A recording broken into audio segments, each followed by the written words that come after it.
Di Prokes ini kita akan podcast membahas semua bidang yang berkaitan dengan properti.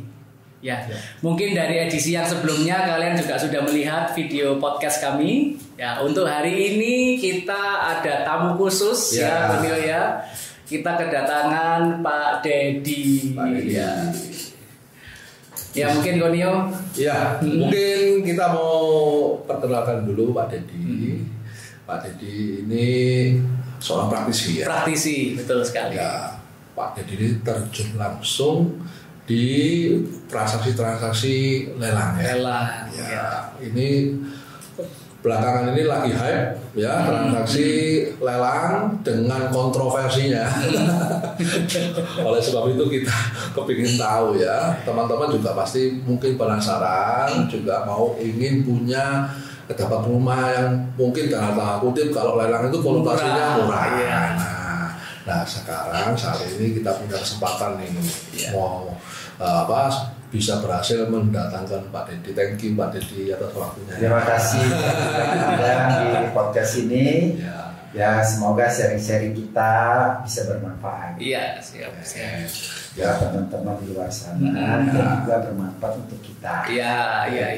Karena saya juga jujur masih belajar. Ya mudah-mudahan.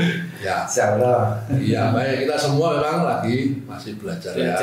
Betul. Pak Dedi bisa diceritakan dahulu awal-awalnya kok bisa masuk di bisnis dunia perlelangan properti ini. Awal ceritanya itu. Awalnya gimana? Ini gue tahu gitu. Jadi pada waktu itu sekitar tahun 2016 ya. Selesai saya waktu itu buka toko bahan bangunan. Jadi karena situasinya agak sepi, kemudian saya coba nih jadi agent properti. Dunia-dunianya sama ya. Tapi kok kalau agent properti kan harus cari listing tuh, cari listing kesana kesini. Kayaknya kok saya kurang cocok. Kemudian kebetulan saya ada kawan yang ex karyawan dari salah satu bank lah. Saya nggak perlu sebutkan banknya. Kemudian dari dialah yang mulai memberitahu saya untuk masuk di lelang. Nah dari situ kok kelihatannya enak ya. Nanti kita nggak perlu repot cari listing. Gitu. Ini saya cerita jadi agent dulu nih. Kita belajar kan. Sehingga mencari listing sudah begitu banyak tersedia kan di web kan. Iya betul. Dan kita pilih aja mana yang kita sukai, mana yang mau kita tawarkan, atau mana yang kita mau ambil pada waktu itu kan. Jadi saya sambil juga tawarkan ke investor, saya juga ada ambil sendiri juga. Cuma ya kecil-kecil lah karena baru belajar pada waktu itu. Nah setelah itu saya juga sempat bergabung di salah satu BLS di Jakarta. Tujuan saya adalah untuk memperdalam lelang. Seluk-beluk lelang gimana nih. Nah, disitulah saya banyak belajar. Saya berhubungan dengan orang bank, berhubungan dengan pihak KPKNL, bagaimana ya. Nah, dari situlah saya mulai serius pada waktu itu. Bisnis lelang. Dunia lelang. Ya memang menarik ya. Dari segi keuntungan ya Pak ya. Salah satunya kan kita bisa mencari properti yang di bawah atas. Iya betul. Yang kedua kadang muncul properti yang langka. Properti yang langka. Sepertinya properti yang lokasinya strategis, yang jarang di luar sana ada. Iya. Muncul seperti itulah. Dari sisi kenapa kita kok tertarik saya di lelang. Ya tentu kan potensi cuannya juga pasti. Ada kan tujuan kita ke sana nih. Cari cuan tuh. Pariko ya, Mario ya. Kalau untuk unit yang pertama kali sendiri Pak yang diambil itu diambil sendiri atau dijual ke investor Pak yang pertama? Saya ada jual, ada ambil sendiri. Yang paling pertama itu Pertama kali saya jual ke investor ya. Oke, ya. ya. Kali ya. Pertama kali. Kepada baru saya berani. Setelah itu sendiri. ada yang ngambil sendiri. Ya betul. Tapi saya juga ada investor juga itu yang rutin ngambil. Ya. Iya. Enak kalau sudah ada investor yang rutin. Karena nggak mungkin kalau kita sendiri yang ya banyak soalnya. Iya. Aset-aset lelang yang ya boleh dibilang kita jadi sedikit tergiur juga nih. Ya jadi butuh dana yang besar lah. Kita mau ambil semua. Jadi kalau kita lihat list lelang itu kadang-kadang matanya jadi gatel ya Pak ya. Pengen ngambil ya. Tapi semua tergantung dari dananya. Betul. Disesuaikan dana yang ada gitu ya. Betul sekali Pak. Untuk misalnya orang awam nih, Pak Dedi. Iya. Kalau misalnya orang awam, ya dia belum pernah properti juga, tapi dia ingin misalnya beli gitu. Nah, langkah awalnya itu harus kemana untuk bisa dapat rumah yang tanda kutip rumah lelang ini dengan harga murah? Harus ke broker properti kah? Harus kemana dulu supaya bisa ikut? Maksudnya ikut untuk jadi pembelinya. Itu orang awam pertama harus ngelakuin apa sih? Kalau sepengetahuan Pak Dedi, pengalamannya Pak Dedi itu gimana? Lelang ini kan terbuka ya Pak Nio. Jadi kita bisa cek di websitenya KPKNL. Oh, dari website KPKNL ya. Itu diakses bisa diklik di lelang.go.id. Oke, lelang.go.id. Itu semua orang bisa akses ya? Bukan? Bisa, itu umum. Untuk umum ya. Setelah kita masuk, di situ kan banyak pilihan properti. Oke. Termasuk kota mana tujuan kita. Itu seluruh Indonesia ya Pak? Seluruh Indonesia.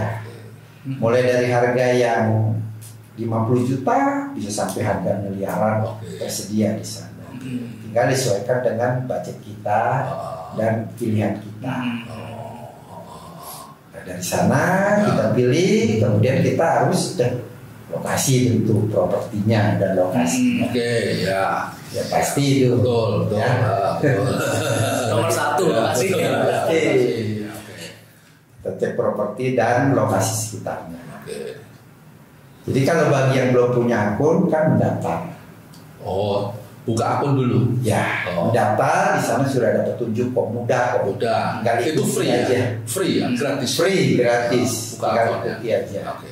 Nah, setelah kita pilih lelang mana yang akan kita ikuti, kita tinggal daftar lelangnya, store jaminan, tinggal tunggu hari H untuk ikut lelangnya. Oh, oke. Karena itu kan ada tanggalnya, ada jam batas waktunya. Ada jadwal lelangnya. Ya. Online ya. Ada. Ya online. Sekarang online dan open bidding. Open bidding ya. Sekarang dari zaman saya dulu close bidding. Oh. Jadi kadang-kadang kita mungkin bisa lebih tinggi itu. Lebih tinggi. Bisa ke 14. Sekarang lebih mudah menurut saya karena open bidding, jadi kita tahu dengan kemampuan dana kita berapa, kita harus bidding di angka berapa. Karena lawan kita jadi kita tahu Ya. berapa. Oke. Jadi lebih mudah lah sekarang. Lebih mudah ya. Lebih mudah. Ini bagi teman-teman yang mungkin mau lihat-lihat dulu, mungkin bisa langsung aja daftar di apa tadi Pak? Yang Di untuk website-nya. daftar akunnya itu, buat akunnya itu. Karena di lelang.go.id. Bisa di lelang.go.id daftar akun supaya bisa lihat-lihat sendadanya, bisa tahu lah Bisa tahu isinya apa. barang-barangnya, Iya. dan jadwal lelangnya. Iya, Dan betul. minimum biddingnya Pak ya. Minimum biddingnya kan harus tahu. Ada di situ. Belum. Kalau Belum. kita belum ikut, kita nggak tahu. Oh nggak tahu, itu masih informasinya masih tersembunyi. Iya. Kalau kita nggak ikut ya. Kita nggak ikut ya. Kalau kita belum ikut, belum daftar pun bisa kalau hanya untuk lihat-lihat.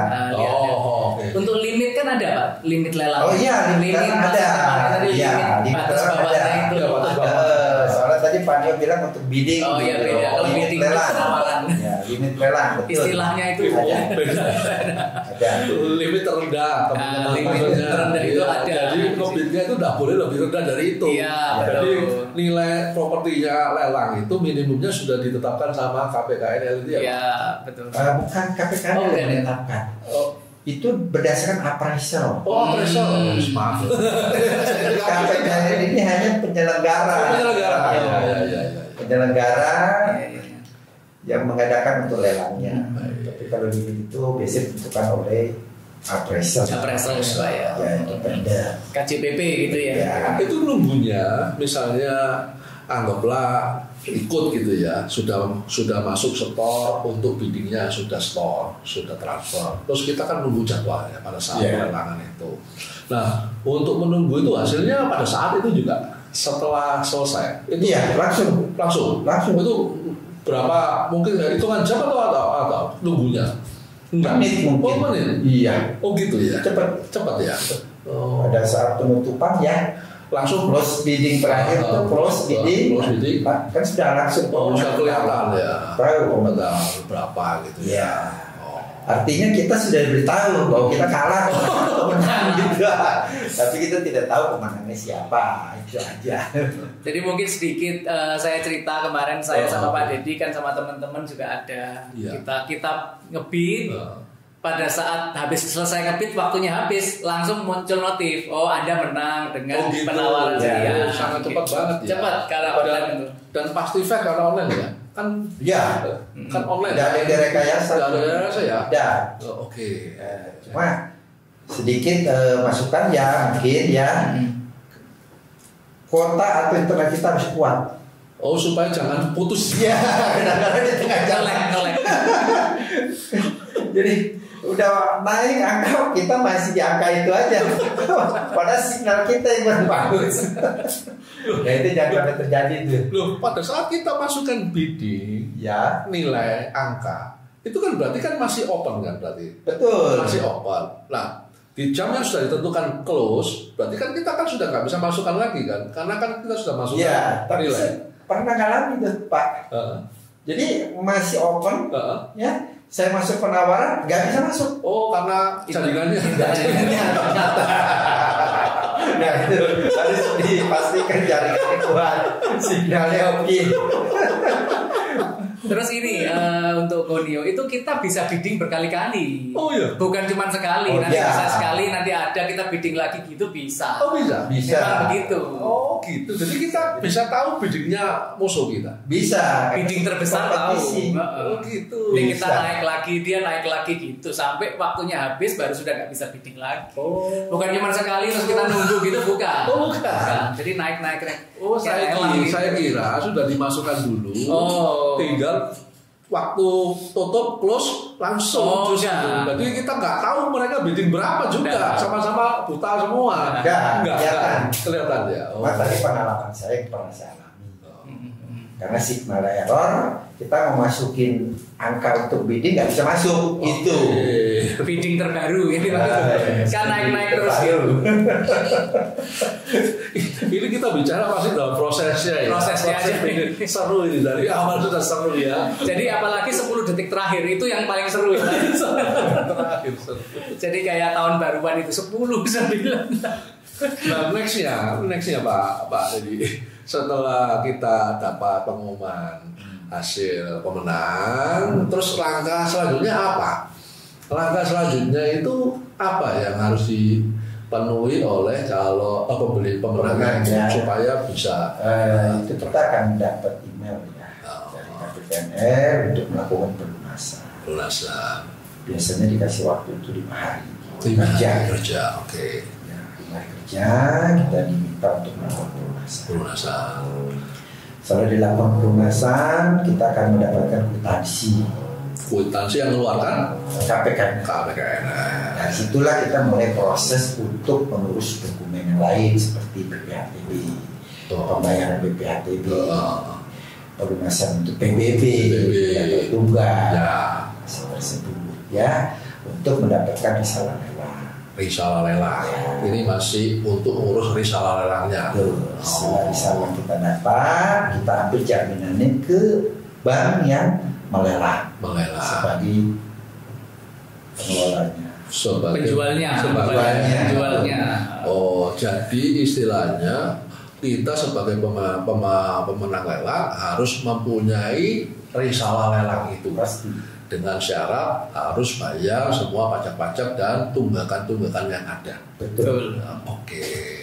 Nah itu besarannya berapa aja? Misalnya besarannya pajak-pajak apakah sama dengan transaksi biasa atau kan ada beda? Kalau misalnya lelang mungkin lebih mahal. Misalnya kalau BPATB kalau transaksi biasa kalau di Surabaya kan BPATB 5%. Nah mungkin di lelang ada perbedaan atau sama? Nah, Kalau untuk biaya lelang kita diwajibkan untuk bayar biaya lelang.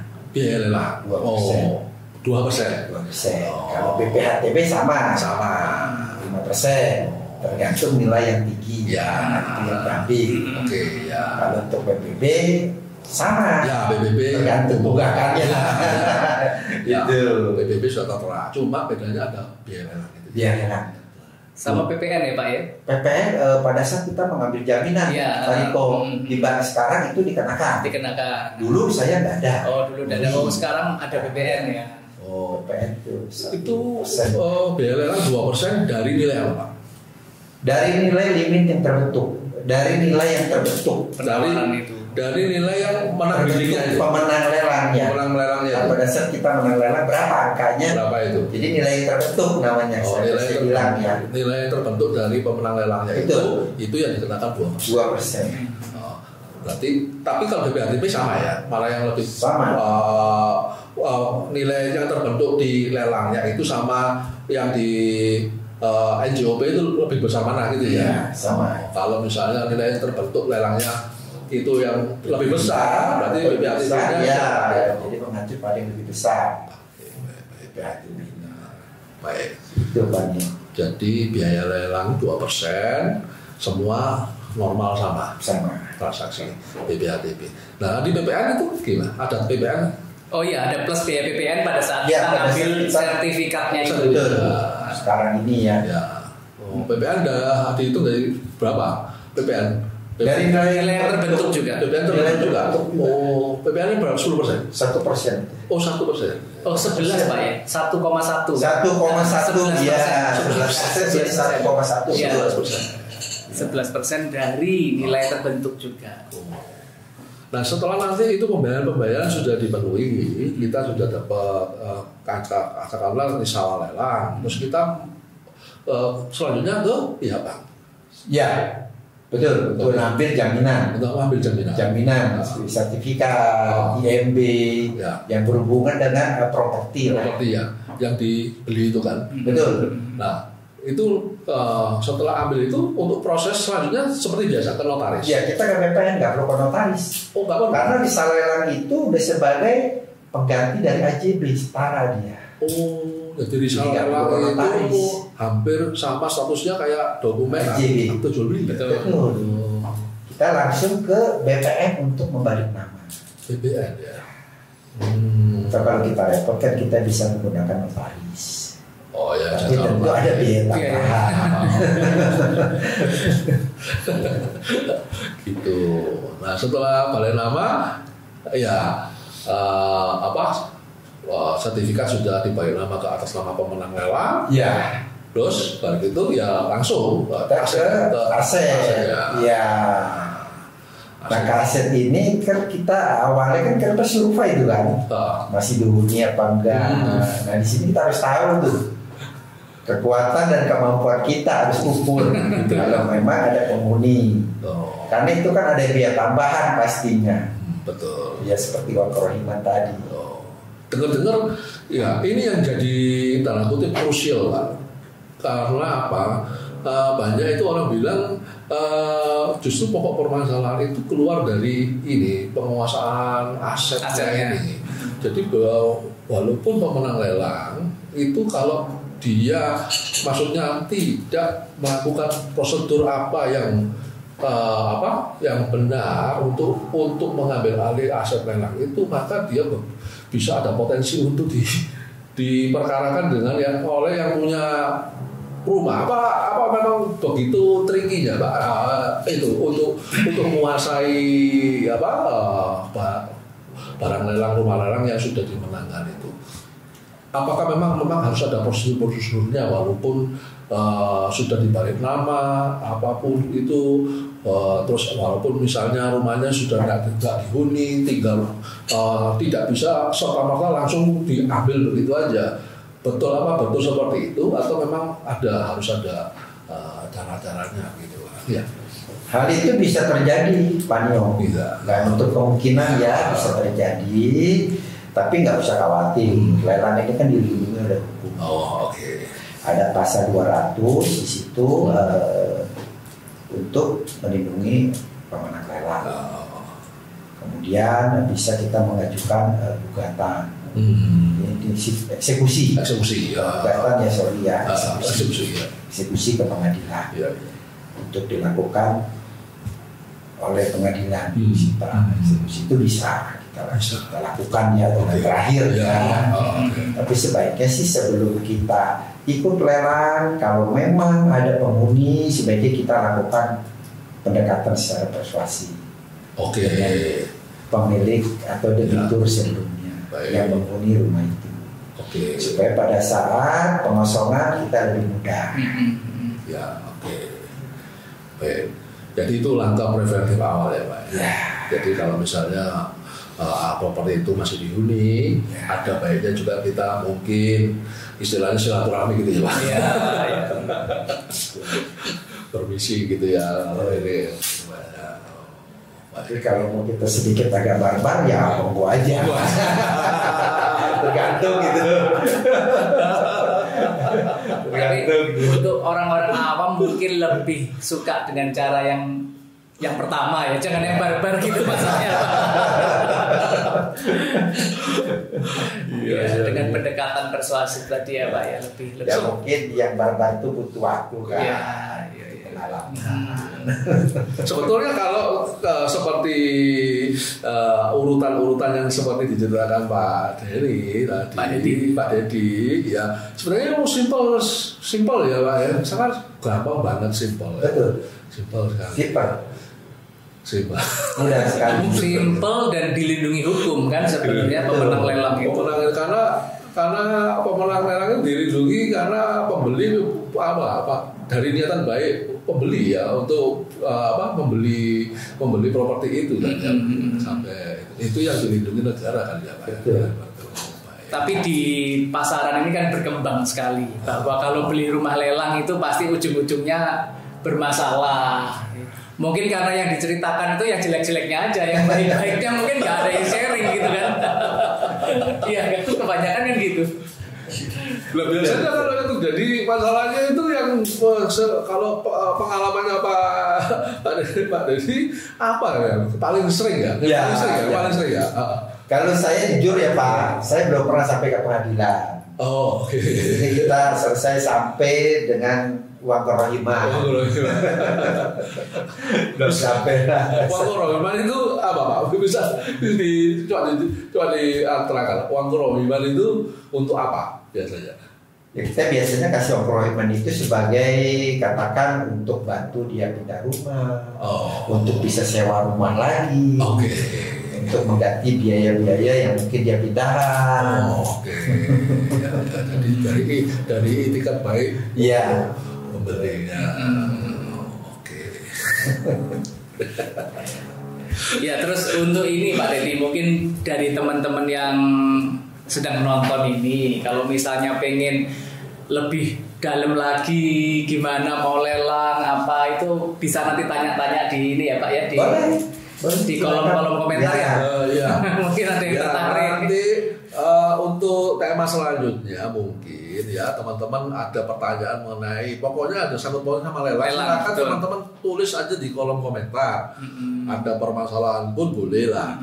Ya nanti kita screening apakah ini bisa kita bawakan sebagai materi podcast lagi atau gimana ya pokoknya mengenai sebelum mengenai lelang nanti atau mau ngambil barang lelang juga boleh, ya toh boleh mau ikut cemplung juga boleh sambil belajar juga boleh semua boleh di sini ada mentornya dibimbing step by stepnya Ya terlepas dari kan sekarang di Surabaya ini lagi viral beberapa bulan belakangan ini tuh viralnya yang kita tonton di sosial media itu kebanyakan viralnya kalau di Surabaya permasalahannya ya banyak yang ketipu karena beli barang-barang lelang, ditawari barang lelang barangnya itu tetapi ujung-ujungnya song gitu ya, uangnya hilang nggak tahu kemana. Nah itu semua oknum ya. Itu terlepas dari oknum ya, tapi kalau memang betul-betul benar itu sudah runut kok aturannya, ya sudah runut dan pasti aman ya. Betul Bang Yon. Saya rasa itu karena mereka tidak paham ya, harus mulai dari mana. Ya. Padahal untuk lelang kan sudah ada wadah resmi dari negara yang menyediakan. Jika kita ikuti, jadi jangan tergiur dengan yang murah-murah tapi nggak jelas. Nah itu yang banyak tertipu mungkin ya. Oke, mungkin ada. Dan saya rasa info hari ini sangat ini ya. Iya. Oke, bermanfaat banget. Bermanfaat, ya, khususnya betul. bagi teman-teman properti investor ya yang selama ini ingin dapat barang-barang yang tanda kutip murah. Ya. Atau mungkin mau menang lelang tapi dengan biayanya yang minim ya, bisa juga tulis di kolom komentar, nanti kita akan sharing juga ya, dengan Bapak satu ini Pak Dedi. Oke sih. Pokoknya. Pengalamannya luar biasa Pak Dedi. Ya terima kasih Pak Riko sudah dikasih kesempatan berbagi di sini, ya mudah-mudahan bermanfaat. Ya.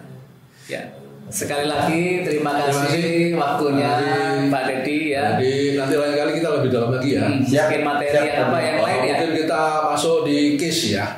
Karena case itu kan ya enggak maksudnya kasus. Oke, ada kasus ini karena kita kan masih tampung semua nih dari netizen yang lagi nonton sekarang, mungkin ada pengalaman ya silakan di sharing aja, kita bagi pengalamannya dan kita mungkin bisa bahas ya. Okay. Dari situ nanti banyak berkembang lagi ya. Betul ya. Iya.